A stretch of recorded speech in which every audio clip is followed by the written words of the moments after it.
রুডে গাড়ি একটা মানুষ পাইলাম না। কে মানুষ দেখি উঠবি না জ্বালা দরকার আছে। আর দরকার থাকলে লাগতো না, তোর ঠান্ডা খাইতেছে আর রাহরিস না। বন্ধু তুই নেব সাগরে বার তার গপ্পরি আর গপ্পর লাগতো না, তুই নেবো, আমি ঠান্ডা নিতে আসি। আর অসুবিধা নাই বই না। এ ওর একটা ঠান্ডা দে।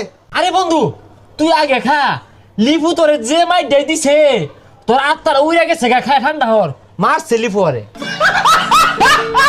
মাইক মাইরা দে, মাইক না দিয়া। আরে মাইক মারবি কে? মাইক মারলে তো শুন না তো না। শুনো সাগর কেরু কইস্তা লিপু না গো বাড়ির সামনে আটকায়া পিঠটা আঞ্জা হচ্ছে একবারে, এটা কেরু কইস্তা? আরে আ আমি কিন্তু তোরা কইছি না। সব তো কয়ে দিলি, তুই কয়ে দিলি সব। আই কেরু কইস্তা? তুই খারো দি এখন ওই তোর দোকানে যেই আইব ওরে কই দে লিফু আমি নেমারি আনজা আসছে। কি ভইরা মারছে? আর তোমাদের স্কুল ছুটি হইব, আমি ব্যাগ পোলানে কই দিতাছি।